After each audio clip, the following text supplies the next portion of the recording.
जय हिंद। आज हम लोग चंद्रयान के बारे में पढ़ेंगे और विस्तार से उसके बारे में पूरी तरह से चर्चा किया जाएगा। चंद्रयान 1, चंद्रयान 2, चंद्रयान 3। और इससे पहले मैं जितनी भी जीएस की टॉपिक लेके आ रहा हूँ, आप लोगों के द्वारा कमेंट और लाइक देख के मैं बहुत खुश हो रहा हूँ कि आप लोग अच्छे से पढ़ाई कर रहे हैं। ऐसे ही आप लोग पढ़ाई करते चलिए और मैं आपके लिए पूरा जीएस प्रीलिम्स और मेंस यूपीएससी के लिए, स्टेट पीसीएस के लिए मैं पूरा ख़त्म कर दूंगा। आप आराम से अपनी तैयारी करते चलिए। आज हम लोग चर्चा करेंगे चंद्रयान पे, बाकायदे चंद्रयान 1, 2 एंड चंद्रयान 3 जो अभी लेटेस्ट गया है और इसमें हम लोग सफलता हासिल किए हैं। वीडियो पूरी लास्ट देखिएगा, आपको बहुत बढ़िया से समझ में आएगा। ठीक है, आइए देखिए। सबसे पहले बात किया जाए चंद्रयान 1 के बारे में।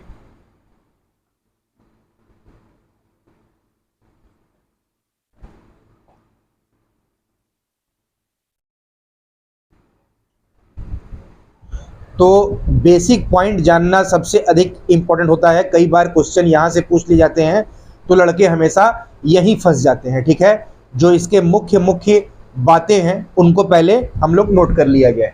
चंद्रयान फर्स्ट, सबसे पहली बात कि ये कब गया था, इसको भारत ने कब छोड़ा था, क्योंकि ये भारत का पहला चंद्र मिशन था। लिख लीजिएगा, भारत का प्रथम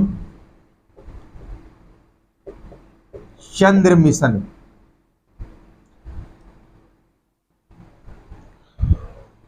22 अक्टूबर 2008 को ये छोड़ा गया था। और कहाँ से छोड़ा गया था, मतलब कहाँ से लॉन्च किया गया था, तो HDSC जिसको बोलते हैं सतीश धवन स्पेस सेंटर या सतीश धवन अंतरिक्ष केंद्र, सार, श्रीहरिकोटा।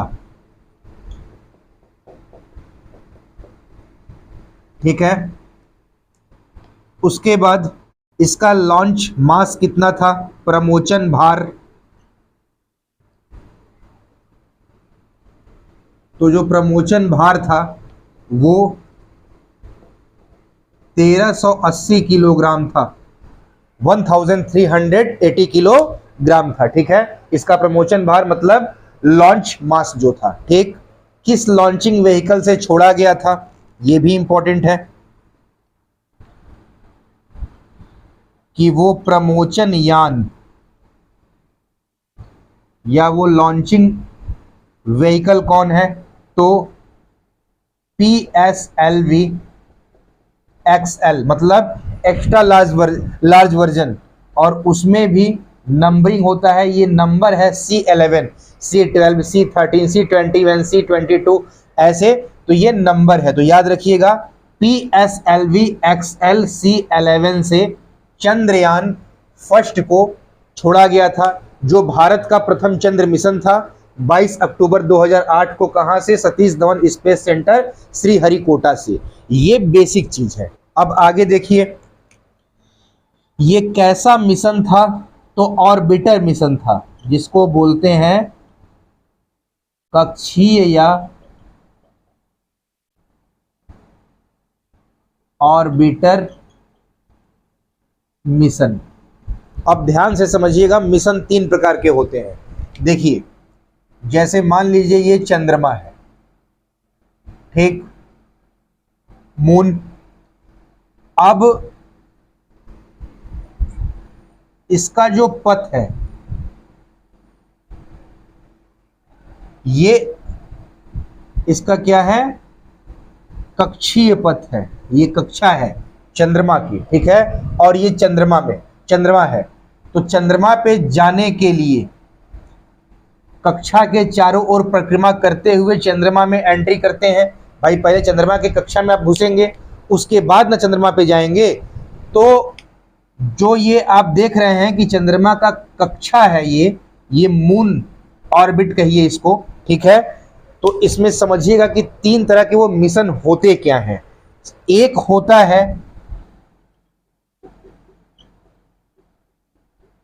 ऑर्बिटर मिशन, दूसरा होता है लैंडर मिशन, और तीसरा होता है रोवर मिशन। ध्यान से समझिएगा, बहुत कायदे से समझना है बारीकी से। ठीक है। ऑर्बिटर मिशन उसे कहते हैं कि जो किसी भी ग्रह पे, ग्रह का मतलब मेरा ये समझिएगा जो प्राकृतिक उपग्रह हैं या प्राकृतिक ग्रह हैं, और जो हम लोग छोड़ते हैं सैटेलाइट, ये क्या है, कृत्रिम उपग्रह हैं, तो उसको हम सैटेलाइट ही बोलेंगे, आप समझ लीजिएगा, ठीक है। तो जैसे चंद्रयान फर्स्ट, ये क्या है, ये हमारा सैटेलाइट है, ठीक है। तो चंद्रमा की कक्षा, ऑर्बिटर का, ऑर्बिट मतलब कक्षा होता है, तो मिशन के बारे में समझा रहे हैं। जैसे ऑर्बिटर, लैंडर और रोवर, तीन प्रकार के मिशन है, ठीक है। तो जो ऑर्बिटर मिशन है, इसमें क्या होगा, इसमें जो आपका सैटेलाइट जाएगा वो केवल चंद्रमा की कक्षा की परिक्रमा करेगा, चंद्रमा के सतह पे कभी नहीं जाएगा। जैसे चंद्रयान प्रथम जब गया था तो केवल वो चंद्रमा की सतह का ही परिक्रमा कर रहा था 100 किलोमीटर की ऊंचाई पे, चंद्रमा से 100 किलोमीटर की ऊंचाई पे, चंद्रमा की सतह से 100 किलोमीटर की ऊंचाई पे जो उसका ये कक्षा है चंद्रमा का, वहीं पे ये चंद्रयान प्रथम परिक्रमा करते हुए, और पूरी तरह से हम लोगों को इसके बारे में जो जानकारी मिली वो क्या था, वो ऑर्बिटर मिशन था। चंद्रमा पे या किसी भी ग्रह पे जब किसी भी हम सैटेलाइट को भेजते हैं तो अगर उसके कक्षा का परिक्रमा करके हम उसका अध्ययन करते हैं, उसकी जानकारी इकट्ठा करते हैं, उसे ऑर्बिटर मिशन कहते हैं, ठीक है। लैंडर, लैंडर का मतलब ही लैंड करना।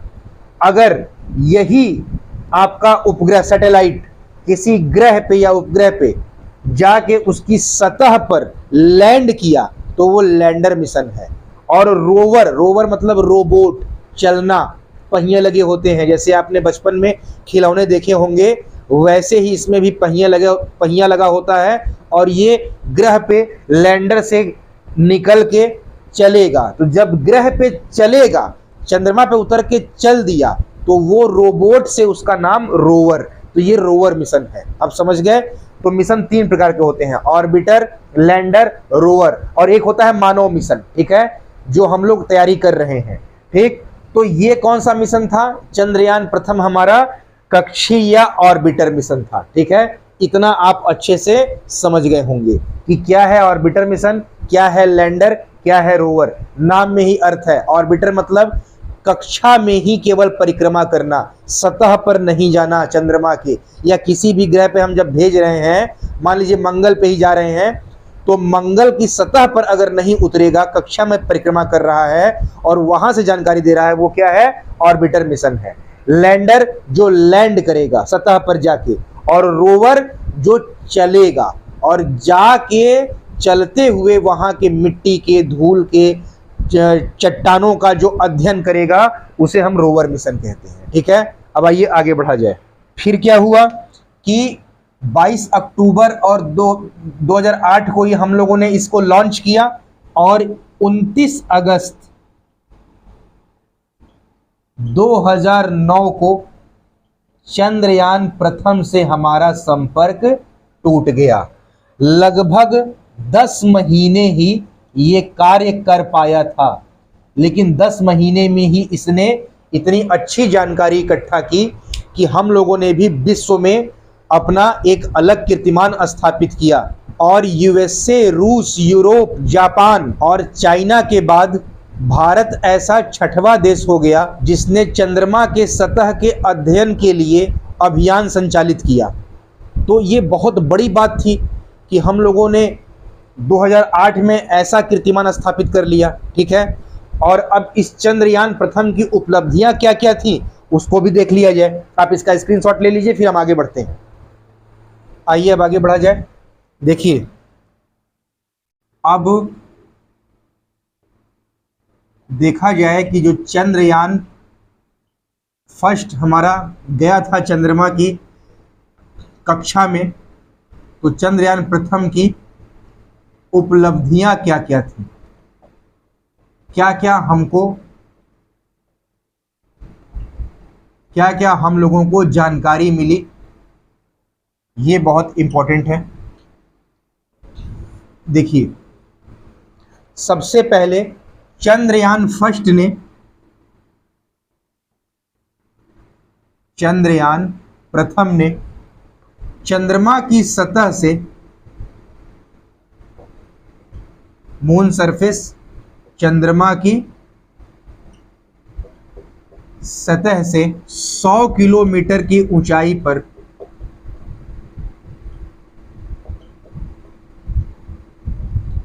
चंद्रमा के चारों ओर परिक्रमा की,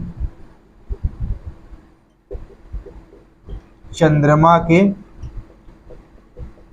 चारों ओर परिक्रमा की और चंद्रमा के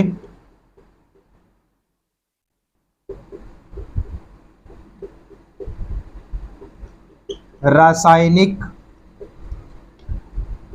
मिनरल मतलब खनिज और फोटो जियोलॉजिकल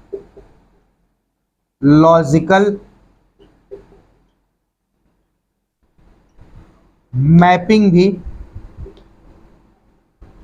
प्रोवाइड किया, प्रदान किए। ठीक है, तो क्या किया चंद्रयान फर्स्ट? सबसे पहली बात तो चंद्रमा की सतह से 100 किलोमीटर की ऊंचाई पर चंद्रमा के चारों ओर परिक्रमा करके चंद्रमा के रासायनिक, केमिकल, खनिज, मिनरल्स और फोटो जियोलॉजिकल मैपिंग मतलब फोटो भौगोलिक मानचित्रण प्रदान किए। और जो मिनरल थे तो मिनरल्स में भी बहुत से मिनरल्स जैसे titanium, calcium, magnesium, aluminium, iron, ये सभी की जानकारी चंद्रयान प्रथम ने प्रदान किया। और सबसे बड़ी बात क्या था भाई? चंद्रयान प्रथम के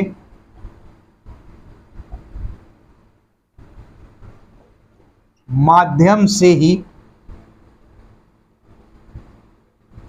भारत दुनिया का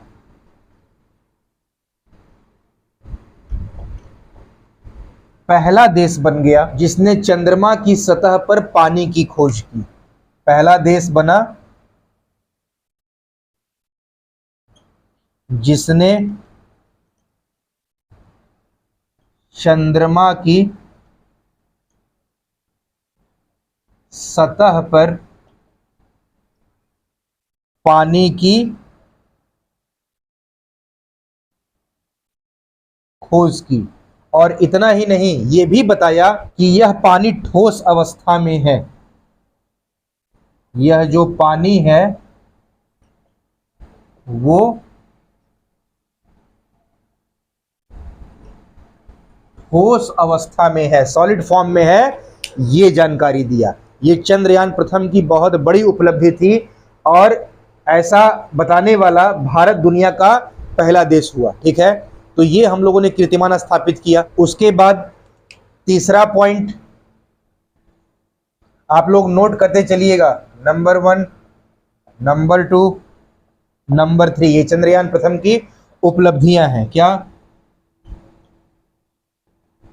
चंद्रमा की सतह का त्रिआयामी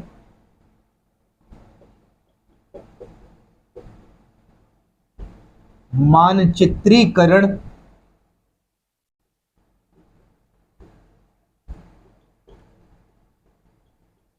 संभव हुआ। मतलब 3 डायमेंशनल मैपिंग भी संभव हुआ। ठीक है, चंद्रमा की सतह का चंद्रयान प्रथम के माध्यम से। और चंद्रमा पर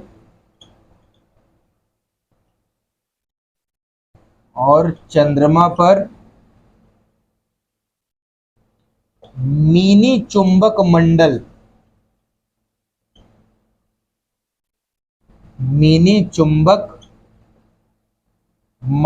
की मौजूदगी का भी पता लगाया। ये भी बहुत इंपॉर्टेंट बात थी। ठीक है, कि चंद्रमा पर मिनी चुंबक मंडल है, इसकी भी मौजूदगी का पता कौन लगाया? चंद्रयान प्रथम लगाया। तो ये चंद्रयान प्रथम की उपलब्धियां थी। लेकिन आपको बताया ही कि क्या हुआ, ये हमारा केवल 10 महीने ही कार्य कर पाया था और 29 अगस्त 2009 को हमारा इससे संपर्क टूट गया। ठीक है, उसके बाद भारत ने फिर तैयारी की और फिर समय आया 2019 का, जिसमें क्या हुआ, हम लोगों ने फिर इसरो ने चंद्रयान 2 को लॉन्च किया। अब उसके बारे में पढ़ते हैं, आप इसका स्क्रीनशॉट लीजिए, फिर आगे बढ़ते हैं। आइए अब आगे बढ़ा जाए। अब चंद्रयान 2,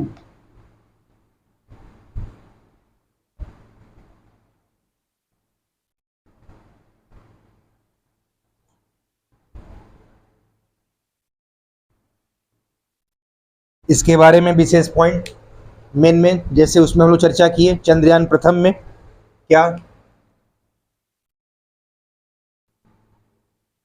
लॉन्चिंग इनकी, इसको कब प्रक्षेपण किया गया, प्रक्षेपित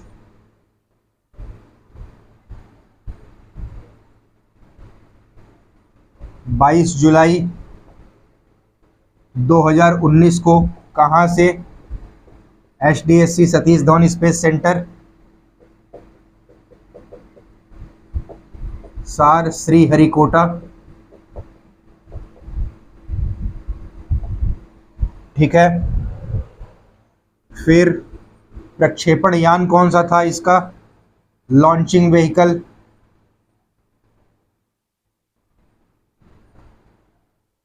तो GSLV Mark 3, जियो स्टेशनरी लॉन्चिंग व्हीकल इसको बोलते हैं, हिंदी में बोलते हैं भूस्थैतिक प्रक्षेपण यान या भूस्थैतिक उपग्रह प्रक्षेपण यान। ठीक है, GSLV Mark 3, इसी को बोला जाता है बाहुबली, इसी को बोला जाता है फैट बॉय। ठीक है, इसी से इसको छोड़ा गया था GSLV Mark 3 से चंद्रयान 2 को। ये कैसा मिशन था, तो आपको बताया कि वो मिशन केवल चंद्रयान प्रथम ऑर्बिटर था, लेकिन ये ऑर्बिटर, लैंडर और रोवर मिशन था। ठीक है, तो ध्यान रखिएगा, और इसका अंतर आप समझ ही गए कि तीनों में क्या अंतर है। ठीक है, तो ये ऑर्बिटर, लैंडर और रोवर मिशन था। ठीक, अगला पॉइंट, इसकी मिशन अवधि,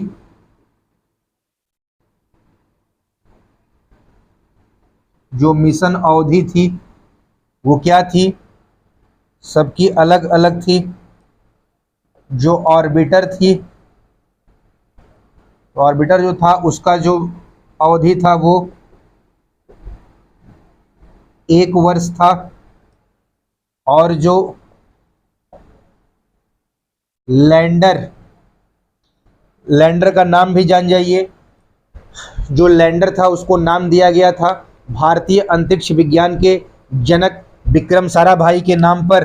लैंडर का नाम विक्रम रखा गया था, और जो रोबोट था उतरने वाला रोवर, उसका नाम विजडम, इंग्लिश का शब्द है, उसका संस्कृत पर्याय होता है प्रज्ञान, तो रोवर का नाम प्रज्ञान रखा गया था।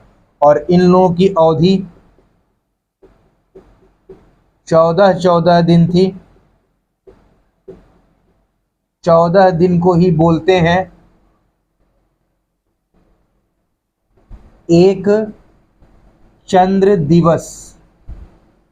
चंद्रमा का एक दिन पृथ्वी के 14 दिन के बराबर है। ठीक है, ये ध्यान रखिएगा, चंद्रमा का जो एक दिन होता है वो पृथ्वी का 14 दिन बराबर होता है। तो एक चंद्र दिवस मतलब 14 दिन, और 14 दिन पृथ्वी के हिसाब से ये मिशन की अवधि रखी गई थी कि ऑर्बिटर 1 वर्ष और लैंडर और रोवर जो है वो 14 दिन रहेंगे। ठीक है, लेकिन हम सभी जानते हैं कि क्या हुआ, हमारा जो चंद्रयान 2 था, वो जो हम लोगों ने सफलता के बारे में सोचा था, वो चंद्रमा की सतह पर अब उतरने ही वाला था, लेकिन क्या हुआ, हमारा संपर्क टूट गया और हमारा ये मिशन फेल हो गया। लेकिन इसका ऑर्बिटर चंद्रमा की कक्षा में बढ़िया से घूमता रहा और इसने जानकारी भी दी।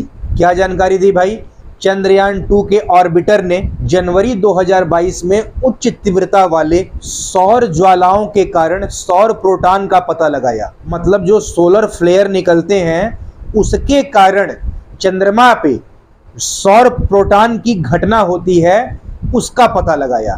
तो ये जानकारी हमको चंद्रयान 2 के ऑर्बिटर से मिली, लेकिन हमारा ये मिशन भी फेल हो गया। तब आवश्यकता हुई किसकी? चंद्रयान 3 को भेजने की। चंद्रयान 3 वास्तव में क्या है? तो ये चंद्रयान 2 की ही अगली कड़ी है, इसी का पूरक मिशन है। इसीलिए क्योंकि ये सक्सेस नहीं हुआ, हमारा संपर्क टूट गया, हमारा मिशन फेल हो गया, तो हम लोगों ने चंद्रयान 3 को भेजा। आप इसका स्क्रीनशॉट लीजिए, तब हम चंद्रयान 3 पे आते हैं। अब आइए आगे बढ़ा जाए चंद्रयान 3 के बारे में।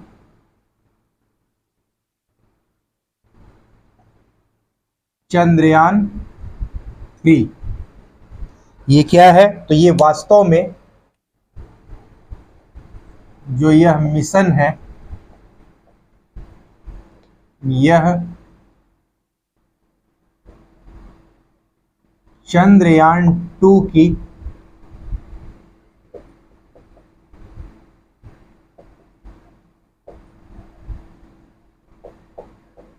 अगली कड़ी है। ठीक है, ध्यान रखिएगा, बताया जो आपको। अब इसके जो बेसिक पॉइंट है उसको लिख लिया जाए। नंबर 1, इसका लॉन्चिंग डेट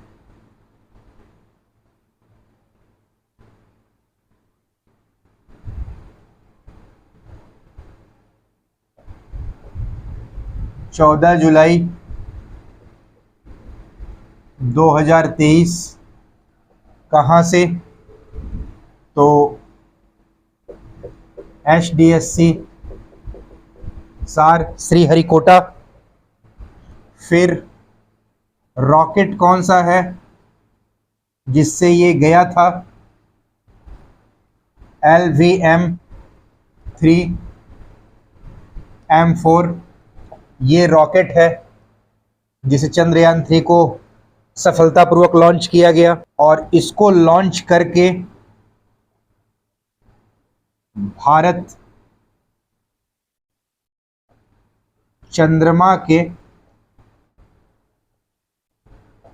दक्षिणी ध्रुव पर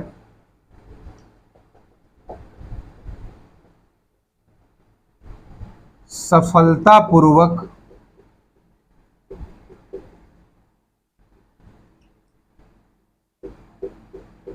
अंतरिक्ष यान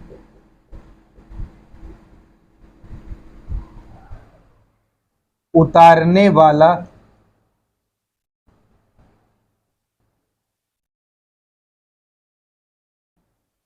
विश्व का पहला और चंद्रमा पर उतरने वाला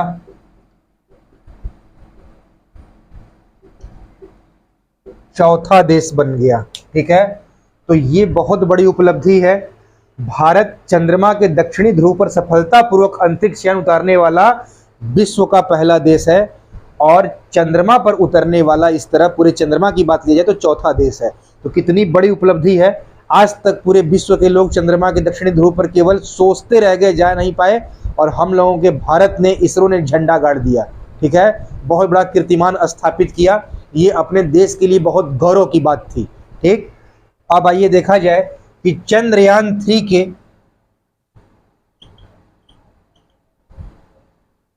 उद्देश्य क्या थे। इसको हम लोगों ने जब अंतरिक्ष में छोड़ा चंद्रमा पे ले जाने के लिए, तो इसका उद्देश्य क्या था, इस पे चर्चा किया जाए। तो इसके 3 उद्देश्य निर्धारित किए गए थे। ठीक है, जिसमें से नंबर 1 क्या भाई? जो लैंडर है उसकी चंद्रमा की सतह पर सुरक्षित और सॉफ्ट लैंडिंग कराना। चंद्रमा की सतह पर सुरक्षित और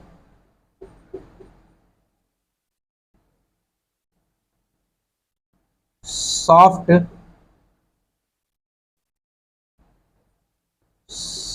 लैंडिंग कराना, नंबर 1।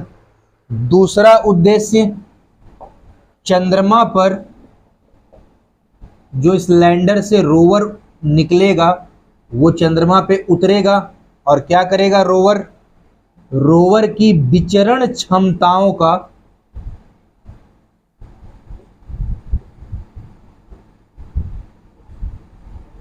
अवलोकन,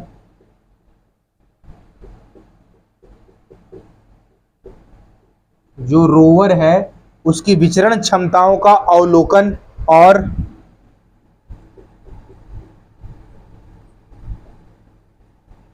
प्रदर्शन करना। ठीक है, और वही काम हुआ भी। चंद्रमा की सतह पर बड़े आराम से हम लोगों ने लैंडर को एकदम सॉफ्ट लैंडिंग कराई इसरो ने, और रोवर बहुत ही आराम से निकलकर चंद्रमा की सतह पर उतर गया और चलना शुरू कर दिया। जो हमारा 6 पहियों वाला रोबोट वाहन था ये चलना शुरू कर दिया। वही है विचरण क्षमताओं का अवलोकन और प्रदर्शन करना। दूसरा उद्देश्य था जो सफल हुआ। और तीसरा क्या था, चंद्रमा की संरचना को बेहतर ढंग से समझने और उसके विज्ञान को अभ्यास में लाने के लिए चंद्रमा की सतह पर उपलब्ध रासायनिक और प्राकृतिक तत्वों, मिट्टी, पानी आदि पर वैज्ञानिक प्रयोग करना। ठीक है, तो आइए उसके मेन कीवर्ड को लिख लीजिए। क्या भाई, कि चंद्रमा की सतह पर उपलब्ध जो रासायनिक और प्राकृतिक तत्व हैं, ठीक है, चंद्रमा की सतह पर उपलब्ध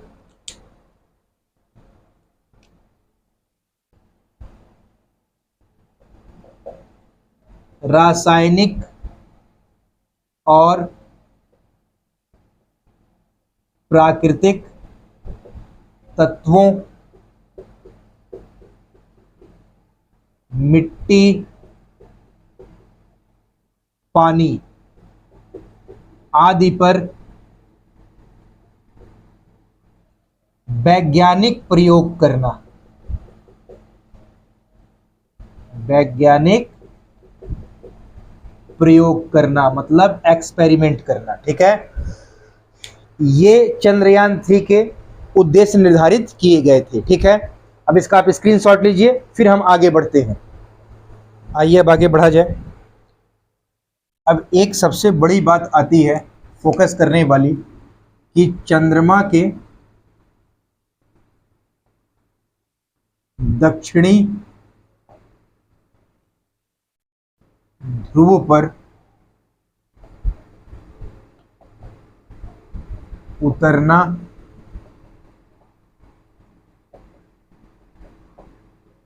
विशेष क्यों है, इस पे उतरना विशेष क्यों हुआ। क्या बात थी कि चंद्रमा के दक्षिणी ध्रुव पर ही हम लोगों ने अपना ये मिशन भेजा। ठीक है, तो ध्यान से इस बात को समझिएगा। एक तो आसान बात नहीं है दक्षिणी ध्रुव पर पहुंचाना, इसलिए सभी विश्व जितने भी देश बहुत लोग प्रयास में थे, लेकिन भारत ने कीर्तिमान स्थापित किया तो अच्छे अच्छे लोगों का मोह भी बना हुआ होगा। जितने विश्व के देश लोग हैं जो अपने को बहुत बाह पूजाते हैं, बाह पूजाना समझते हैं ना, बहुत वीर बनते हैं। ठीक है, तो इन लोगों का भी मोह बन गया होगा, क्योंकि भारत ने ये काम करके दिखा दिया। दक्षिणी ध्रुव पर आसान इसलिए नहीं है, आप ध्यान से इस बात को समझिएगा कि चंद्रमा के जो ध्रुवीय क्षेत्र होते हैं वो अलग अलग होते हैं, अर्थात कई हिस्सों में तो सूर्य की रोशनी तक नहीं होती है। तो जब सूर्य की रोशनी तक नहीं पहुंच पाती, नहीं होती है, तो क्या होगा, जो आप अपना लैंडर, रोवर, ये जो उपकरण वहां भेजते हैं, तो इन उपकरणों के संचालन में कठिनाई उत्पन्न होती है, क्योंकि हर जगह बड़े बड़े गड्ढे होते हैं। इसलिए आपको प्रकाश चाहिए।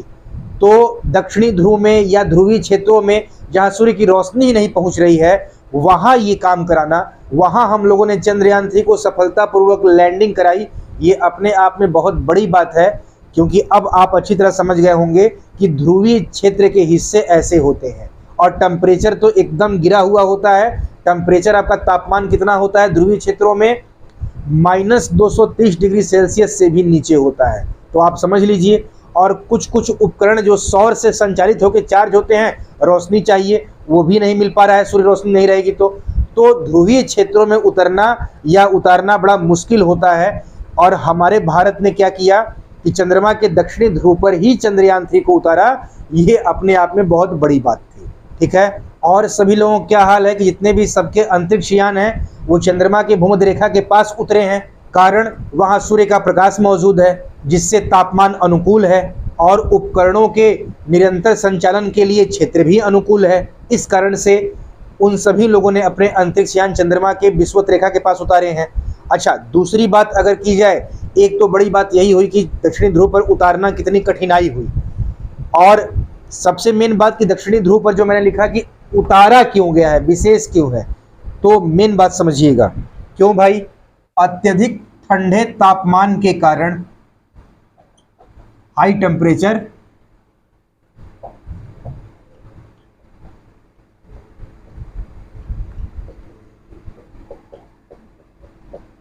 कितना बताया टेम्परेचर? -230 डिग्री सेल्सियस से भी कम। माइनस समझिएगा, ये माइनस है। ठीक है, तो अत्यधिक ठंडे तापमान के कारण कोई भी चीज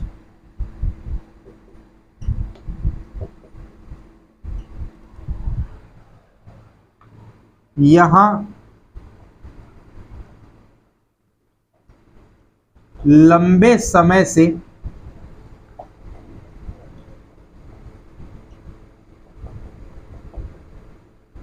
जमी होगी, जिसमें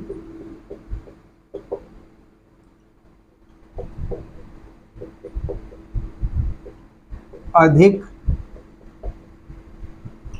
बदलाव नहीं हुआ होगा।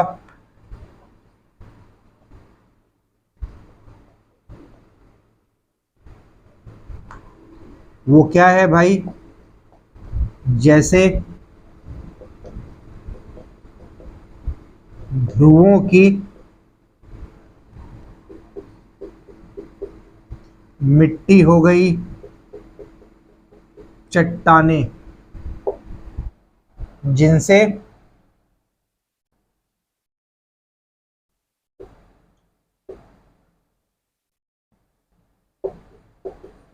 प्रारंभिक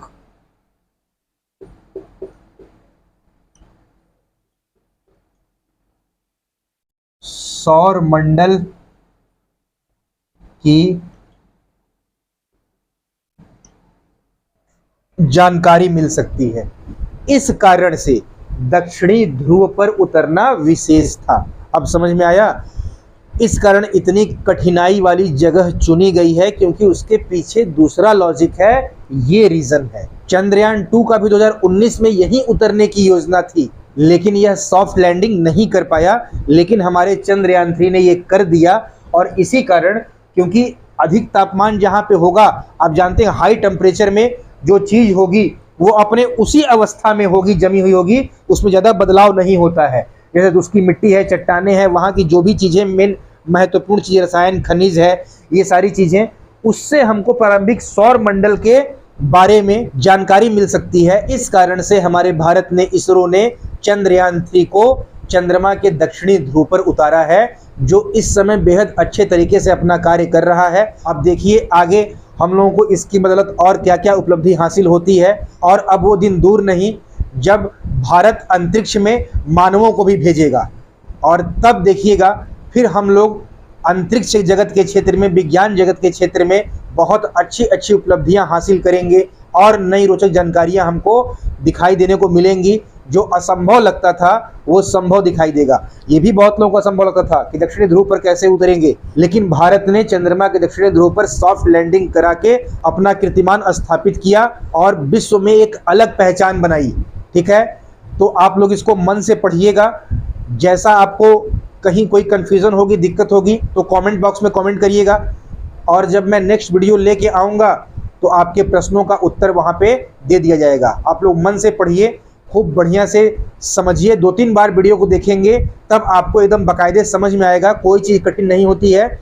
2 से 3 बार जब हम किसी चीज़ को बहुत कायदे से पढ़ते हैं तब बातें दिमाग में बैठना शुरू होती है कि अच्छा यही बात थी। 1 से 2 बार पढ़ने में आपको समझ में नहीं आएगा। जब तक आप 3 से 4 बार उसको फोकस नहीं करेंगे तब तक आपको दिमाग में बातें बैठेंगे नहीं। आप मन से पढ़िए। हम फिर मिलते हैं जल्दी। Thank you so much.